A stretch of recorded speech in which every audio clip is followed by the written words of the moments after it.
Hello aspirants. जिस दिन का मुझे था इंतजार वो घडी आ गई आ गई। ज्या दिवशी मार्क्सची स्कीम दिलेली होती कृषी सेवकच्या परीक्षेसाठी त्या दिवशीपासून माझ्या डोक्यामध्ये कुणकुण होते की यावेळेस कृषी सेवकच्या कृषी घटकसाठी नक्की वेल डिफाईन काहीतरी सिलेबस येणार आहे आणि ऑब्व्हियसली मी डिपार्टमेंट मध्ये असल्यामुळं मला थोडीशी ह्या गोष्टींची जी कुरबुर आहे ती थोडीशी लवकर ऐकू येते. तर मित्रांनो, पुन्हा एकदा तुमच्या सगळ्यांचं स्वागत आहे आपल्या आवडीच्या ए फॉर ॲग्रिकॉस या युट्यूब चॅनलवर. या युट्यूब चॅनलवर आपण कृषीच्या रिलेटेड, ॲग्रिकॉस रिलेटेड किंवा कृषी पदवीधर पदविका रिलेटेड जे काही जॉब्सचे वेगवेगळे संधी असतात त्या संधीचे सगळे अपडेट्स आपण नेहमी देत असतो आणि त्याच्या रिलेटेड काही वेलफेअर ऍक्टिव्हिटीज सुद्धा चालवत असतो. तर मित्रांनो, आजचं जे हॉट टॉपिक आहे, आजचा जो टॉपिक आहे तो ऍक्च्युअली हॉट टॉपिक आहे. या हॉट टॉपिकचं टायटलच असं आहे की कृषी सेवकचा जो कृषी घटकचा जो सिलेबस आहे नवीन, तर त्या सिलेबसच्या रिलेटेड आपल्याला बघायचं की ऑथेंटिक आहे नाही. कारण ही पीडीएफ जी आहे जी आता सगळीकडे सोशल मीडियामध्ये फिरते, तर ती पीडीएफ माझ्याकडे दुपारीच आलेली होती. ठीक आहे, 11-12 वाजता आलेली होती. बट ते ऑथेंटिक आहे की नाही किंवा हे सिलेबस थोडासा वेल डिफाईन होईल हे माझ्या डोक्यात होतं, मला आलेलं होतं. काही गोष्टी कळाल्या होत्या. फक्त त्या या आहे की नाही, ऑथेंटिक आहेत की नाही, ऑथेंटिक आहेत की नाही या फक्त मला कन्फर्म करायचे होते आणि आता त्याचं ऑथेंटिकेशन आलेलं आहे. ठीक आहे. पहिलं सगळ्यात मोठं आणि पहिलं ऑथेंटिकेशन याचं हेच आहे की कृषी विभागाच्या वेबसाईटवर, ऑफिशियल वेबसाईटवर हा सिलेबस आलेला आहे. त्यामुळे जी काही सिलेबसची पीडीएफ आहे ते एकदम ऑथेंटिक आहे. मागचं जे सिलेबस, सॉरी, मार्कची जी स्कीम दिली होती त्याच्यावर माननीय सहसचिवांची सही होती आणि ते पत्र आयुक्त, माननीय महोदय आयुक्त यांना पाठवलेलं होतं. त्याच्यामुळे ते तर 100% ऑथेंटिक होतं, ते लगेच कळत होतं. पण आजची जी पीडीएफ व्हायरल होतीये किंवा बऱ्याच टेलिग्राम चॅनल्सला, बऱ्याच व्हॉट्सअप ग्रुप्स मध्ये वगैरे ती फिरती ती पीडीएफ, पण त्या पीडीएफ मध्ये कोणाची सही किंवा कोणाचं नाव वगैरे नाहीये. बट फायनली आता संध्याकाळी 1-4-5च्या दरम्यान कृषी विभागाच्या ऑफिशियल वेबसाईटवर ही पीडीएफ आलेली आहे. याचाच अर्थ जो सिलेबस आहे कृषी सेवक परीक्षेमधील कृषी घटकाचा जो सिलेबस आहे, तांत्रिक सिलेबस जो आहे, त्याला एक वेल डिफाईन्ड स्ट्रक्चर जे आहे ते 100% दिलेलं आहे. ठीक आहे. त्यामुळे ही जी पीडीएफ आहे ती 100% ऑथेंटिक आहे किंवा विश्वासार्ह आहे असं म्हणायला काही हरकत नाही. आता या पीडीएफ मध्ये नेमकं काय दिलेलं आहे, याच्यामध्ये अपेक्षित काय आहे, बदल काय झालेले आहेत, काय प्लस केलेलं आहे सिलेबसमध्ये, काय मायनस केलेलं आहे या सिलेबसमध्ये, सगळ्या गोष्टी आपल्याला बघायच्या आहेत.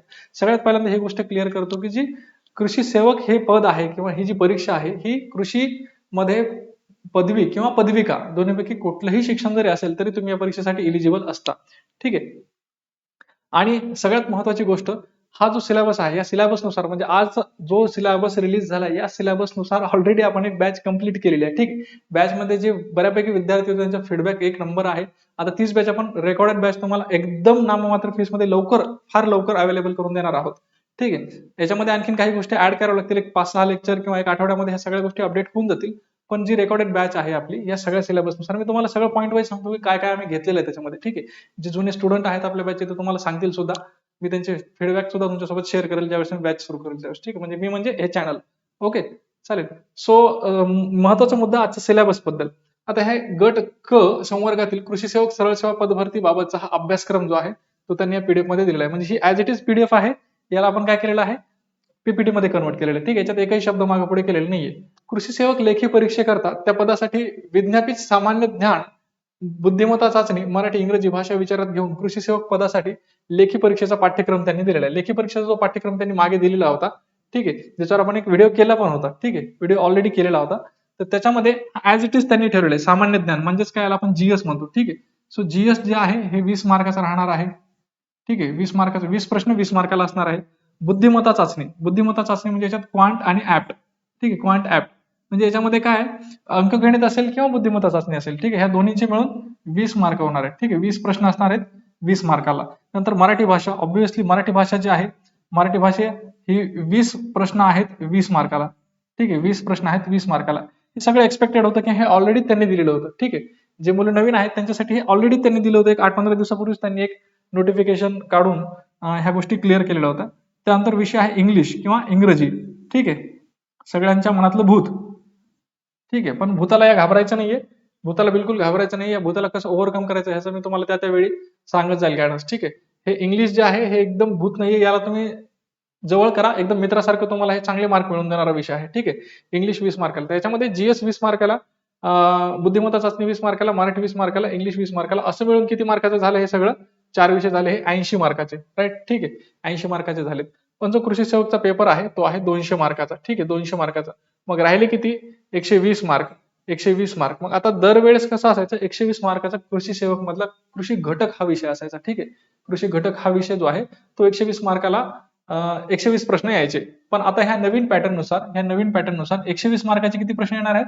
120 मार्काचे फक्त 60 प्रश्न येणार आहेत आणि ते 120 मार्क तुमचे कॅरी करणार आहेत. म्हणजेच काय, 2 मार्काला एक प्रश्न येणार आहे. ठीक आहे, 2 मार्कला एक प्रश्न येणार आहे. आता इथपर्यंत सगळं माहित होतं आपल्याला. ठीक आहे, इथपर्यंत सगळं माहित होतं. ठीक आहे, याच्यामुळे प्रश्नाचं वेटेज जे आहे ते मात्र नक्की वाढलेलं आहे. एकही प्रश्न तुमचा चुकला तर तुम्हाला 2 मार्काने खाली यावं लागेल आणि 2 मार्क म्हणजे जवळपास तुमचे मेरिट लिस्ट मधले 5-10 मुलं असणार आहेत. 10 मुलांच्या तुम्ही खाली येतात. ठीक आहे, त्यामुळं थोडंसं काळजीपूर्वक तुम्हाला अभ्यास करायचा आहे. ठीक आहे, तर या सिलेबसमध्ये जो आता कृषी घटकचा जो सिलेबस त्यांनी वेल डिफाईन केलेला आहे, हे एक तर सगळ्यात महत्वाचं म्हणजे खूप चांगली गोष्ट झाली. कारण कृषी सेवकचा याच्या आधी फक्त ऍड वगैरे यायची, इतका व्यवस्थित सिलेबस, जो पॉईंट वाईज सिलेबस त्यांनी दिलेला आहे, एवढा पॉईंट वाईज सिलेबस याच्या आधी यायचा नाही. म्हणजे आम्ही ज्यावेळेस अभ्यास करायचो त्यावेळेस पण नव्हता आलेला.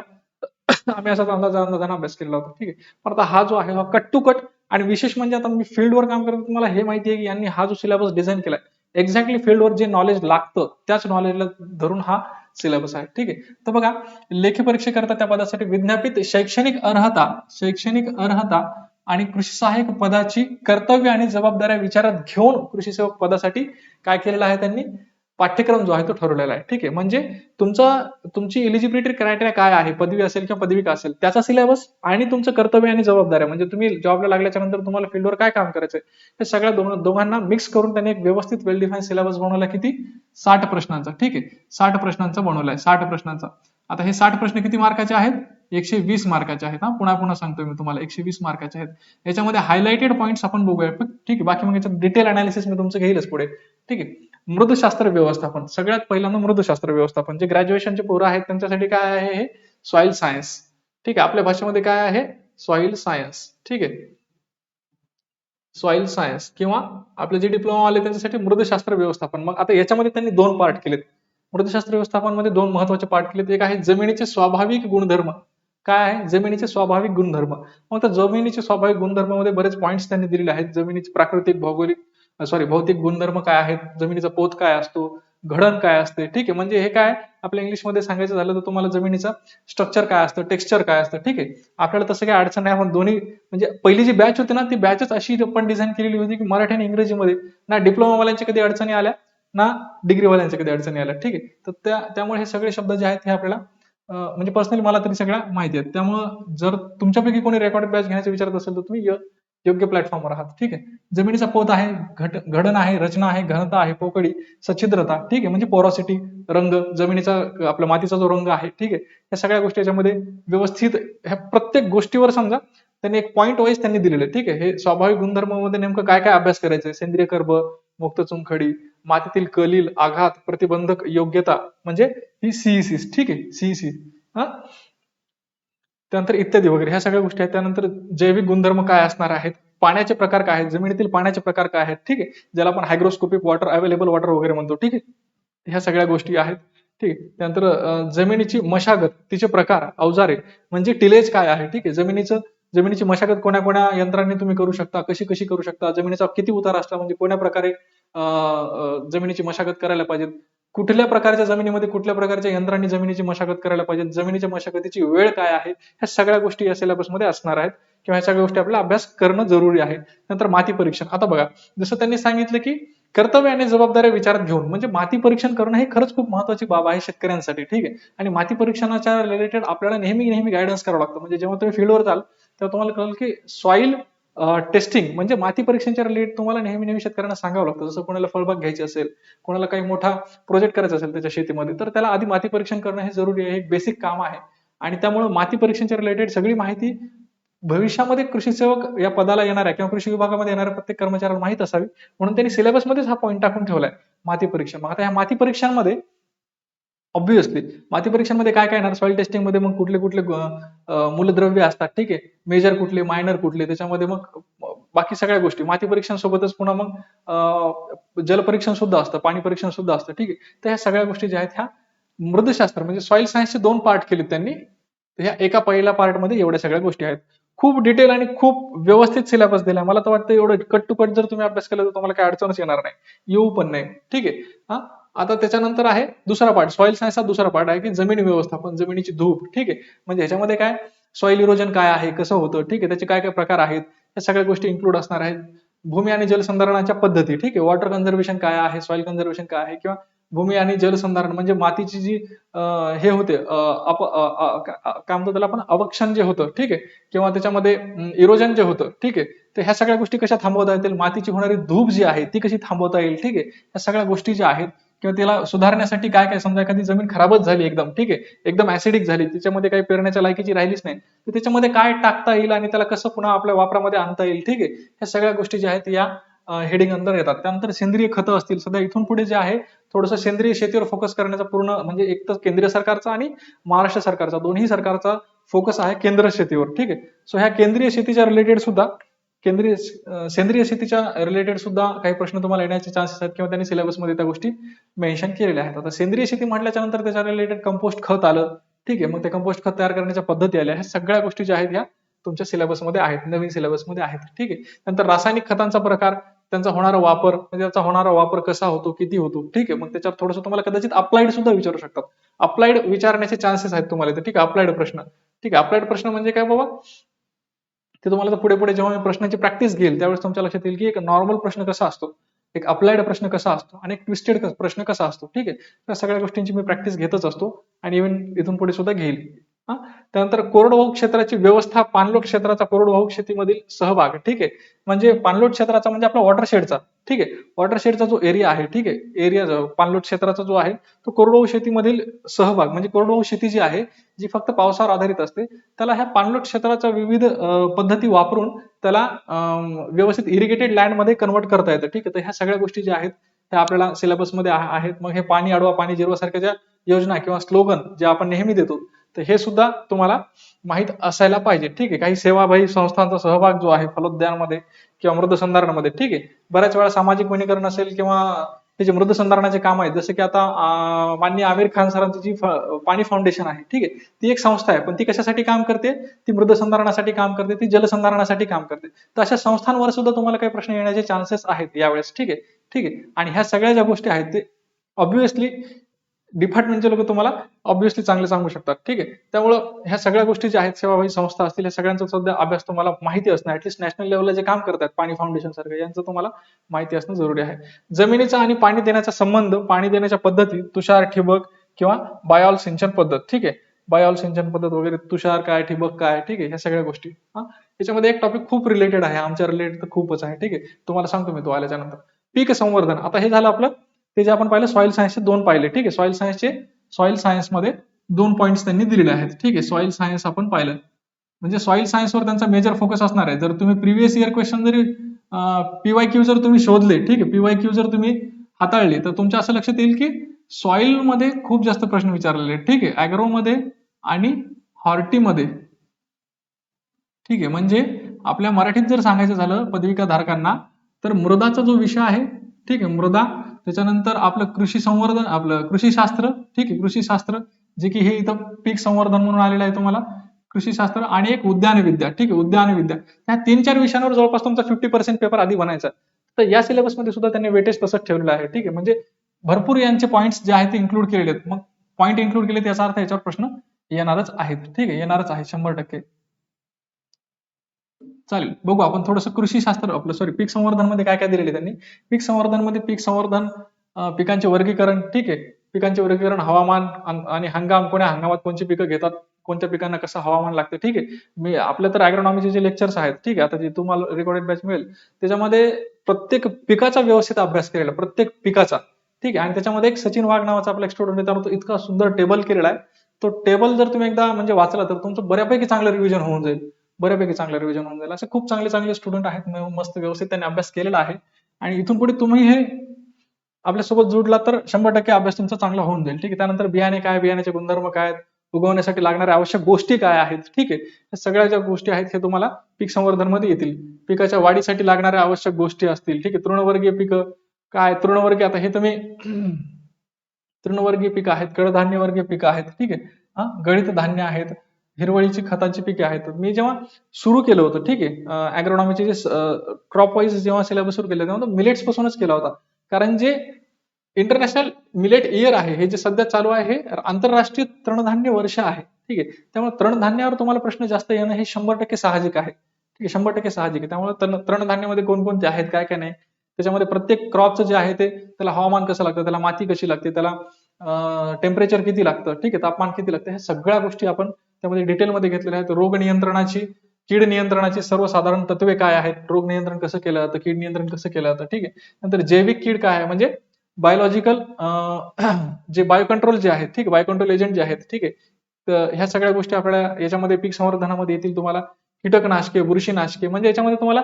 एंटोमॉलॉजी आणि पॅथॉलॉजी असं वेगळं दिलं नाही त्यांनी. पीक संरक्षण किंवा पीक विकृतीशास्त्र असं वेगळं काही दिलेलं नाही त्यांनी. फक्त त्यांनी ह्या पीक संवर्धनमध्येच ह्या गोष्टी ऍड केलेल्या आहेत. ठीक आहे, म्हणजे ह्या गोष्टी येतील तुम्हाला सिलेबसमध्ये, नाही अशातला भाग नाही, येतील.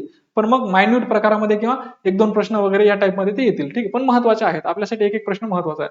साठवलेल्या धान्यातील किडी, ठीक आहे, स्टोरेज ग्रेन पेस्ट. ठीक आहे, आपल्या भाषेत स्टोरेज ग्रेन पेस्ट म्हणजे काय, साठवलेल्या धान्यातील किडी. आता ज्या किडी असतात, ठीक आहे, ते वेगवेगळ्या स्टेजवर येतात. जे काही किडे असतात त्या जेव्हा झाड फुलांच्या अवस्थेमध्ये असतात तेव्हा येतात. काही काही किडे जे आहेत ते झाड शेंगांच्या अवस्थेत असतात तेव्हा येतात. काही किडे जे असतात तेव्हा त्या कधी येतात, पूर्ण पीक काढल्याच्या नंतर, साठवणूक केल्याच्या नंतर येतात. तर ह्या अशा सगळ्या वेगवेगळ्या किडींवर सुद्धा तुम्हाला सिलेबसमध्ये त्यांनी गोष्टी इन्क्लूड केलेल्या आहेत. त्याच्यावर प्रश्न येणं साहजिक आहे किंवा अपेक्षित आहे. बीजोत्पादन तंत्र प्रमाणीकरण. आता बघा, कृषी सेवक म्हणून जेव्हा तुम्ही पोस्टिंग घेता ना, तर त्यावेळेस तुम्हाला 2-3 ऑप्शन्स असतात. एक तर तुम्हाला फील्डवर काम करता येतं शेतकऱ्यांच्या संपर्कात राहून, तुम्हाला ऑफिसमध्ये काही काम असतात, तुम्ही ऑफिस हँडल करू शकता, किंवा तुम्हाला बीजोत्पादन म्हणजे जी सीड लॅब असते, ठीक आहे, तिथं सुद्धा तुम्हाला असिस्टंटच्या पोस्ट असतात. त्यामुळे तुम्हाला हे बीजोत्पादन तंत्र प्रमाणीकरण वगैरे जे आहेत, ह्या गोष्टी फार महत्वाच्या आहेत आणि ह्या गोष्टी तिथं तुम्हाला माहित असणं जरुरी आहे. म्हणून त्यांनी हा सिलेबसमध्ये पॉईंट टाकलेला असावा कदाचित. नंतर पीक संवर्धन आणि शेतीपूरक उद्योग. शेतीपूरक उद्योग मध्ये आता त्यांनी, मला इथं अपेक्षा अशी होती की शेतीपूरक उद्योग मध्ये सगळ्यात महत्वाचा जो उद्योग आहे, ठीक आहे, दुग्ध उत्पादन. ठीक आहे, दुग्ध उत्पादन असेल किंवा अॅनिमल हजबंडरी असेल आपलं, ठीक आहे, पशुपालन वगैरे, तर त्यांनी ह्या पूर्ण सिलेबसमध्ये कुठेही मेन्शन नाही केलेलं. ठीक आहे, पशुसंवर्धन, दुग्ध उत्पादन, पण कदाचित प्रश्न विचारू पण शकतात. ठीक आहे, आपण रेडी राहायला पाहिजे. बट हा एक मेजर पोर्शन आहे कृषीच्या शेतीपूरक उद्योगामधला महाराष्ट्रामध्ये, आणि तो त्यांनी सिलेबसमध्ये टाकलेला नाहीये. ठीक आहे, आता त्याचं काय कारण आहे हे आपल्याला माहित नाही. निरनिराळ्या पीक पद्धती कुठल्या कुठल्या आहेत, पिकांचे पाणी व्यवस्थापन कसं आहे, ह्या सगळ्या गोष्टी त्यामध्ये विचारल्या जाणार आहेत. आळंबी माहिती. ठीक आहे, आळंबी माहिती म्हणजे तुम्हाला मशरूम कल्टिवेशन. ठीक आहे, मशरूम कल्टिवेशन असेल, तुमचं उत्पादन म्हणजे मशरूम कल्टिवेशन कसं घेतात काय नाही. ठीक आहे, त्यानंतर रेशीम उत्पादन. ठीक आहे, रेशीम उत्पादन म्हणजे आपलं सेरिकल्चर. ठीक आहे, सिल्क सिल्क कल्टिवेशन किंवा सेरिकल्चर असं म्हणता येईल त्याला, रेशीम उत्पादन. तर ह्या सगळ्या गोष्टी आहेत, ह्या शेतीपूरक उद्योगामध्ये त्यांनी सिलेबसमध्ये त्यांनी टाकलेल्या आहेत. म्हणजे रेशीमच्या रिलेटेड तुम्हाला वेगवेगळे जे रेशीमच्या ज्या रेशीम तयार करणारे जे हे असतात, कीटक असतात, त्यांच्या वेगवेगळ्या प्रजाती ते विचारू शकतात. आळंबी उत्पादनासाठी म्हणल्यावर आळंबीचे तुम्हाला वेगवेगळ्या प्रजाती तुम्हाला विचारू शकतात. त्यासाठी तुम्हाला रेडी राहावं लागणार आहे. ओके, चालेल. ठीक आहे, बघा आता पुढचा पॉईंट त्यांनी दिला, उद्यानविद्या, रोपवाटिका आणि फळबाग व्यवस्थापन. ठीक आहे, उद्यानविद्या, रोपवाटिका आणि फळबाग व्यवस्थापन. खूप खूप विचार करून त्यांनी सिलेबस बनवणार आहे. ठीक आहे, कारण कृषी सेवकची पोस्ट रोपवाटिकेवर सुद्धा असते. सरकारी रोपवाटिका असतात प्रत्येक जिल्ह्याच्या ठिकाणी, आणि तिथं तुम्हाला पोस्टिंग मिळू शकते. म्हणून त्यांनी रोपवाटिकेच्या रिलेटेड सुद्धा नॉलेज ऑलरेडी असावं, या अँगलने ह्या सगळ्या गोष्टी केलेल्या आहेत. मग ह्याच्यामध्ये हे सगळे मोठमोठे पॉईंट आहेत. आता एवढे सगळे वाचणं तर मुश्किल आहे, पण तरीही थोडंसं ओव्हरलुक आउटलुक घेतो तुम्हाला.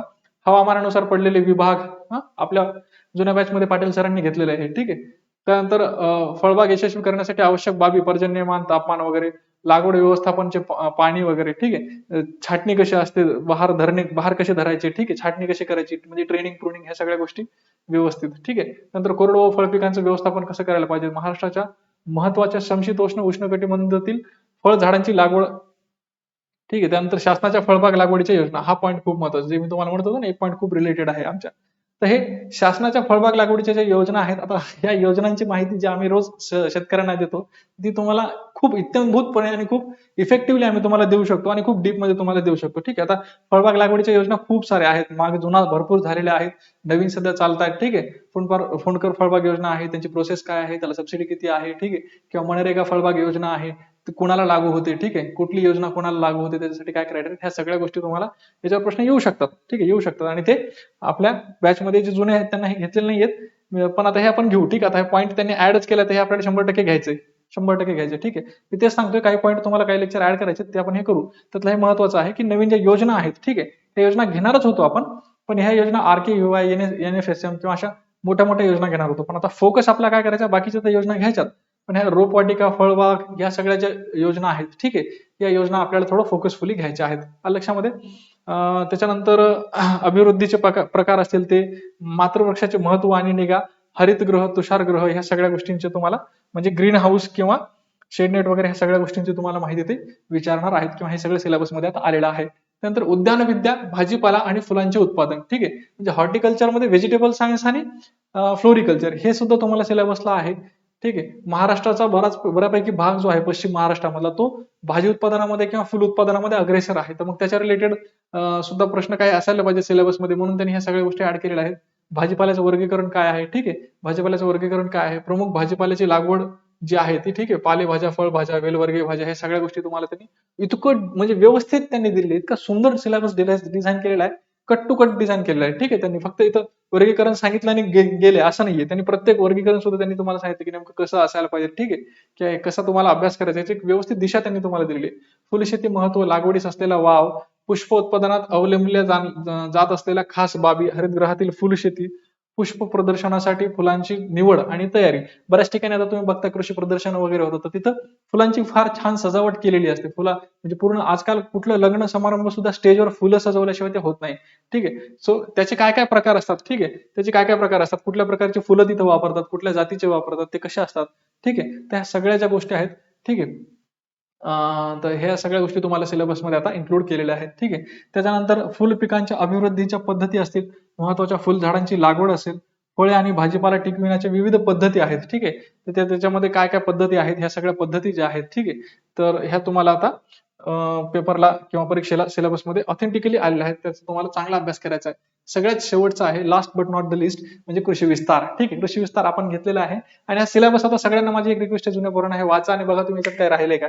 ठीक आहे, टोटल A to Z आपण गोष्टी घेतलेल्या आहेत. ठीक आहे, विस्ताराची मूलतत्वे काय आहेत, वैयक्तिक संपर्क, शेतावर आणि घरी घरी भेट म्हणजे काय, शेतावर आणि घरी भेट म्हणजे काय, ही ट्रेनिंग अँड व्हिजिट सिस्टीम तुम्हाला शिकवलेले, दूरध्वनीवरील चर्चा, वैयक्तिक चर्चा, ठीक आहे, पर्सनल कॉन्टॅक्ट, ग्रुप कॉन्टॅक्ट हे जे तुम्हाला शिकवले, कार्यालयीन भेट, गट संपर्क, समूह संपर्क, ठीक आहे, ग्रुप कॉन्टॅक्ट असेल, शेतीविषयक वाङ्मय घडी पत्रिका म्हणजे तुम्हाला मी त्यावेळेस सांगितलं, तुम्हाला आता बोर होत असेल पण हे पेपरला येईल बघा, हे लिफलेट वगैरे बरं का, वाङ्मय घडी पत्रिका, लिफलेट असतील, सर्क्युलर असतील किंवा पॉम्पलेट्स असतील, ठीक आहे, सगळ्या बघा, हे तक्ते असतील, आलेख असतील, बातम्या असतील, नमुने असतील, बघा हे सगळं आपण घेतलेलं आहे. ठीक आहे, सगळं आपण घेतलेलं आहे. ठीक आहे, त्याच्यानंतर आता हे चलचित्रपट आहे, टेप रेकॉर्डर आहे, ठीक आहे, हे काय आहेत, हे प्रोजेक्टेड मीडियम्स आहेत, हे प्रोजेक्टेड मीडियामध्ये आपण घेतलेले आहे. ठीक आहे, प्रोजेक्टेड एड्स आहेत हे. ठीक आहे, तुम्हाला मी हे काय शिकवलेलं आहे, जे एड्स आहेत हे दोन प्रकारचे आहेत. ठीक आहे, एक प्रोजेक्टेड एड्स आहेत, एक नॉन प्रोजेक्टेड एड्स आहेत. ठीक आहे, थोडासा सिरियस होऊन अभ्यास करा.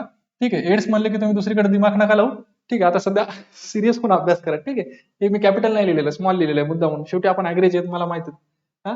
त्यामुळे हे aids, projected aids, non projected aids, त्याच्यामध्ये प्रोजेक्टेड मध्ये हे ह्या सगळ्या गोष्टी ह्या सगळ्या शिकवलेल्या आहेत. स्लाइड शो प्रोजेक्टेड आहे, व्हिडिओ कॅसेट नॉन प्रोजेक्टेड आहे, नाटक आहे, तमाशा आहे, कीर्तन आहे, ह्या सगळ्या गोष्टी आहेत आपण शिकवलेल्या आहेत. ठीक आहे, त्यानंतर संगणक रचना, कार्य, उपयोग, माहिती साठविणे, माहितीची देवाणघेवाण सह इत्यादी. ठीक आहे, तर ह्या गोष्टी मात्र हे फक्त एक्सटेन्शन मध्ये हा एक पॉईंट जो आहे तो संगणकाच्या रिलेटेडचा आहे, तो राहिलेला आहे, त्याच्या एक लेक्चर आपण टाकून देऊ. ठीक आहे, त्याचा विस्तार, कार्यकर्ता, गुणकर्तव्य प्रकार म्हणजे आपण जे एक्सटेन्शन पर्सनल म्हणजे कोण असायला पाहिजे, तो लिडरशिप, त्याच्यात लिडरशिप काय क्वालिटी असायला पाहिजे. ठीक आहे, ह्या सगळ्या गोष्टी आपण घेतलेल्या आहेत. विकास योजना, माहिती, उद्देश, लाभ, प्रशासन, फायदे, तोटे, कोरडवाहू क्षेत्र वगैरे ही जुनी योजना आहे. ठीक आहे, डीपीओपी. ठीक आहे, ह्या सगळ्या ज्या गोष्टी आहेत ह्या आपल्याला पूर्ण आपल्याला आणखीन याच्यामध्ये घ्यायचे. तेलबिया सुधार कार्यक्रम. ठीक आहे, ऑइल सीडचा एक प्रोग्राम होता, तर त्याच्या रिलेटेड आपण माहिती घेऊया. ठीक आहे, रोजगार योजना आहेत वेगवेगळ्या, म्हणजे जवळपास भारताच्या स्वातंत्र्यापासून भरपूर साऱ्या वेगवेगळ्या रोजगार योजना झालेल्या आहेत, तयार झालेल्या आहेत. काही योजना मग कुठल्या योजनामध्ये मर्ज झालेल्या आहेत. ठीक आहे, त्या सगळ्या ज्या गोष्टी आहेत, म्हणजे मनरेगा तुम्हाला फार डीप मध्ये शिकावं लागणार आहे. ठीक आहे, रोजगार योजना इथं स्पेशल मेन्शन केलेलं असल्यामुळे एकात्मिक बळ विकास योजना असेल, फळबाग विकास योजना असेल. ठीक आहे, फळबाग विकास योजनेवर भरपूर भर आहे बरं का, त्यामुळे ह्या सगळ्या गोष्टी महत्वाच्या आहेत.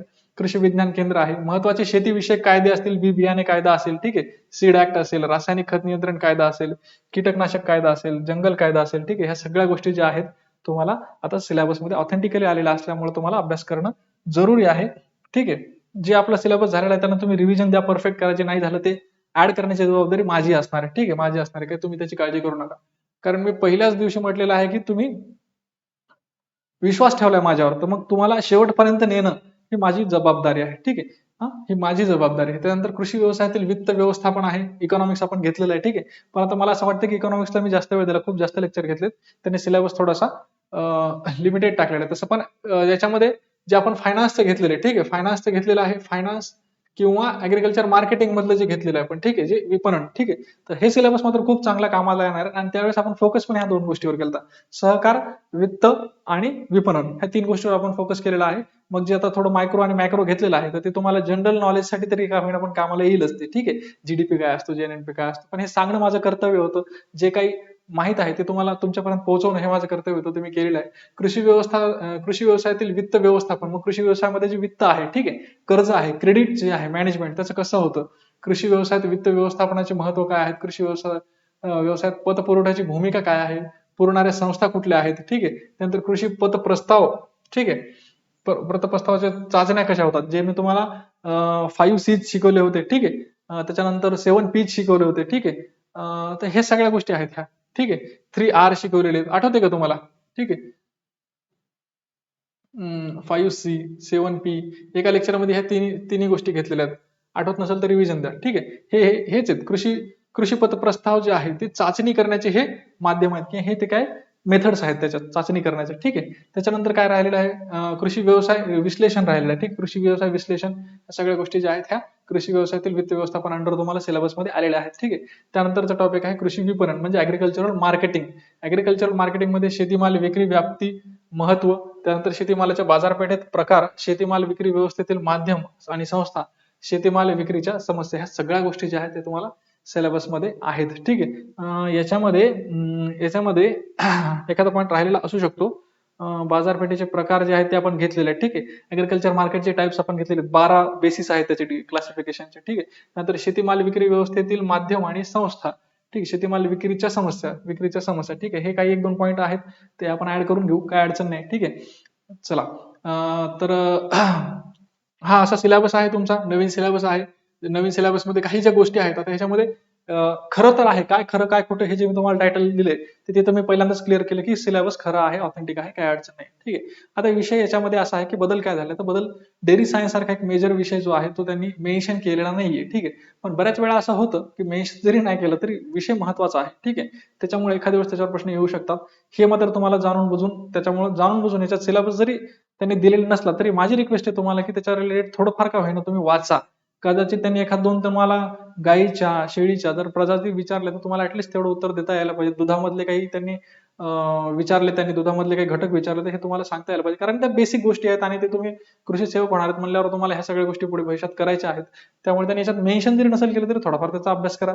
एंटोमॉलॉजी, पॅथॉलॉजी हा जो विषय आहे त्यांनी थोडासा आणखीन कमी केलाय त्यांनी, ठीक आहे. मेजर फोकस त्यांनी हॉर्टिकल्चरवर दिलाय, ॲग्रोनॉमीवर दिलाय, सॉइल सायन्सवर दिलाय, ठीक आहे. ठीक आहे, त्याच्यामुळे काय अडचण नाहीये. इकॉनॉमिक्स एक्सटेन्शनला सुद्धा त्यांनी बऱ्यापैकी महत्व दिलेलं आहे, एक्सटेन्शनला तर खूप मोठं महत्व दिलेलं आहे, ठीक आहे. एक्सटेन्शनचा सिलेबस माझ्यामध्ये फार लेंदी आहे, ठीक आहे. 10 त्यांनी त्याच्यामध्ये पॉईंट दिलेले आहेत, ठीक आहे. 10 पॉईंट त्यांनी दिलेले आहेत. आता ह्या सिलेबस नुसार आता आपले जे जुनं पोर आहेत त्यांचं काही अडचण नाही, पण जे नवीन पोरं आहेत त्यांना आता बऱ्याच जणांना वाटत असेल सर आता आम्ही पुस्तक कुठले वापरायचे, काय वापरायचे, काय नाही, याच्यावर डिटेल व्हिडिओ मी बनवल, कुठले पुस्तक वापरायचे काय नाही, ठीक आहे. त्या दिवशीच्या लाईव्ह मध्ये सुद्धा मी तुम्हाला सांगितलं की तुम्ही 2 दिवस थांबा फक्त, मी तुम्हाला पुस्तकाचा जो व्हिडिओ आहे तो देईल. आणि तो कदाचित याच्यासाठी मी थांबलो होतो की पुस्तकांचा जो व्हिडिओ आहे तो आता मी लगेच म्हणजे उद्याच तुम्हाला युट्यूब चॅनलला टाकून देईल, काय अडचण नाही, उद्या किंवा परवा फार तर, ठीक आहे.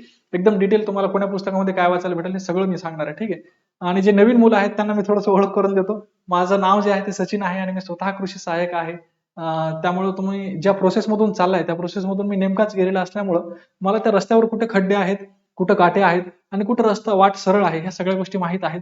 त्यामुळं तुम्ही, माझी रिक्वेस्ट आहे, तुम्ही थोडंसं सोबत चला किंवा थोडंसं माझ्या मागे या, तुम्हाला व्यवस्थित मार्ग दाखवण्याचा मी प्रयत्न करणार आहे, ठीक आहे. चलो, काय अडचण नाही. जर तुम्हाला व्हिडिओ आवडला तर असणार आहे, तुमच्यासाठी आता एवढं करतोय मी, ठीक आहे.